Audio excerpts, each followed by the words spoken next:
program is. So I'll shoot the first question at Kapil. There is a huge amount of talk going on. I'm opening bowler, not opening batsman. Well, you have to. And he has brains. Yes. So, and he's been a coach earlier for India. So, you know, should we go back to having an Indian as a coach? Do you feel strongly about this? Do you think that it's just merit and quality of the person which should matter, not the nationality, whether he's an Indian or not? I think the best person, it's not important. You know, you should have Indian or you have a foreigner coach. I think it's important if the foreigner can come and do a better job to the Indian boys, why not? But the only comfort I have, how the boys relate to the foreign coach. If I put myself 30 years back when I started, I would be very tight with a foreign coach. That's my opinion, because I couldn't talk to the foreign coach at all. It took me 20 years to talk to him.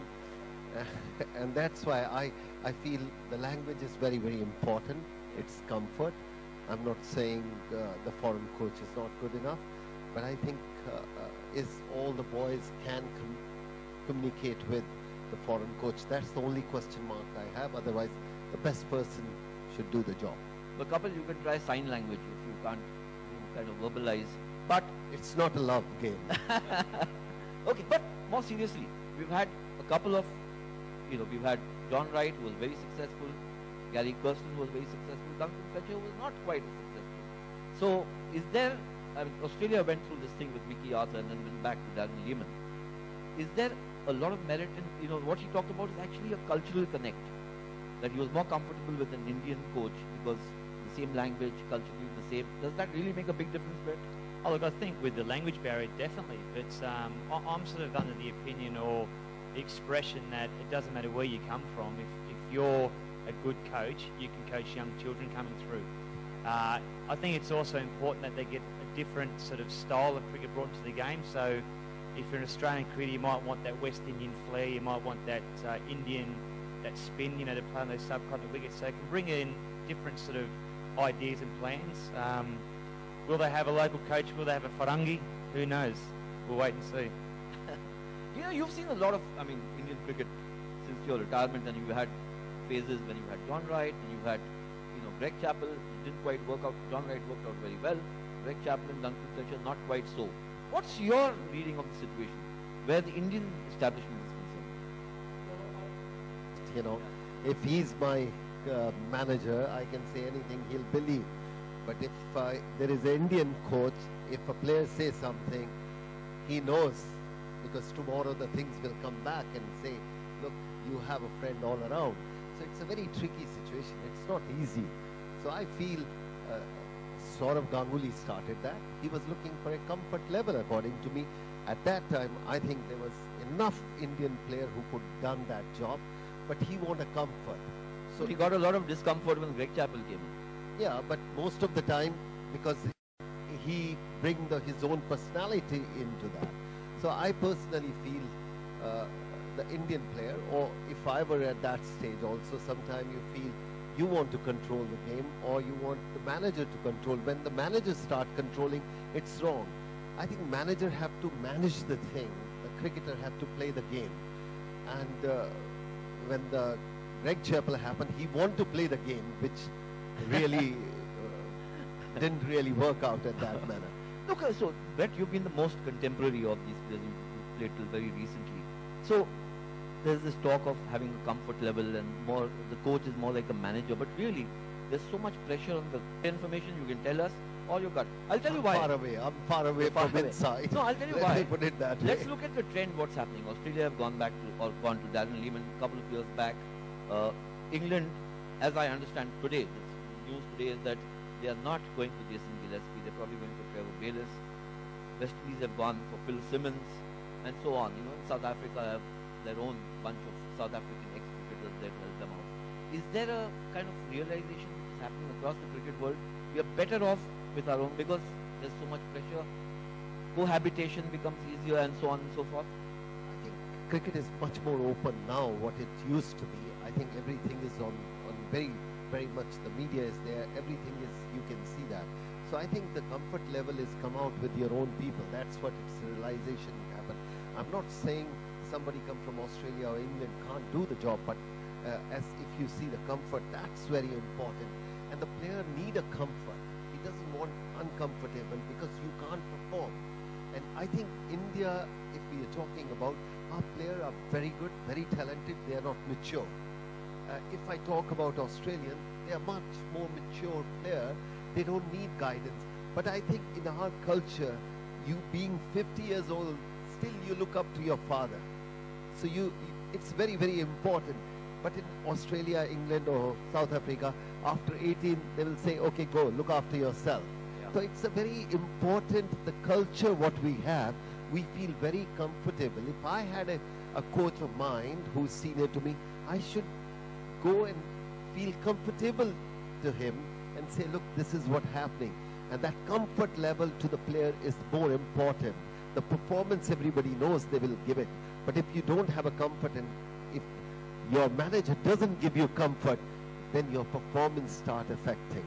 But do you think the coach in the modern game should be closer in age to the cricketers who are there? I mean, we've had Duncan Fletcher who was, pushing 70, perhaps a little too far removed from guys who are 25, 26 in matters of communication, even in the understanding perhaps of the modern game.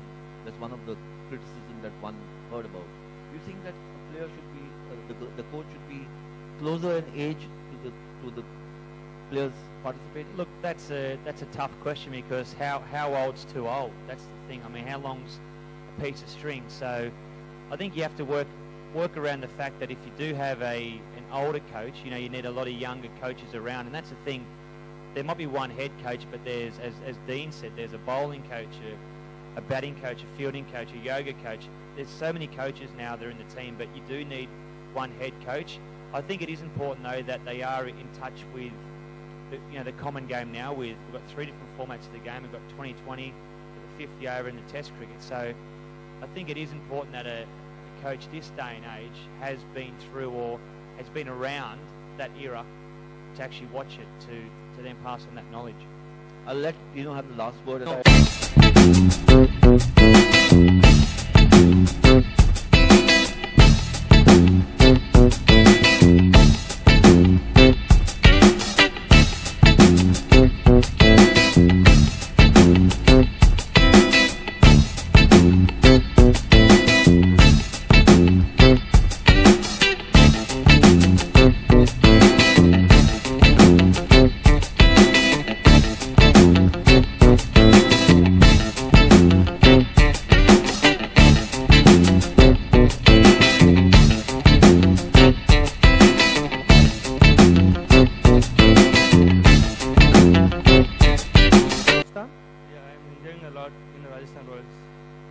You got 151 runs, a strike rate of 160. You smashed it, but you struggled a little bit at the end. Yeah, that's my role. That's why I'll do that type of things. Yeah. What did you like playing with guys like Shane Watson and Steve Smith and these guys? What did you learn? How they digest their failures and how they digest their success. That's the most important thing that I like from Shane Watson and Steve Smith. So, and you got a wicket? Yeah. Yeah? Talk me through that. Yeah. David Miller. Yeah, caught on the boundary. That's a good get, David Miller. Huh? Yeah. So, where do you like to bat? I used you as a bit of a pinch hitter at times, but do you like to try and get in the top 4 maybe, have a bat, or do you enjoy doing the Kieron Pollard and the Dwayne Bravo thing and batting at 5 and 6?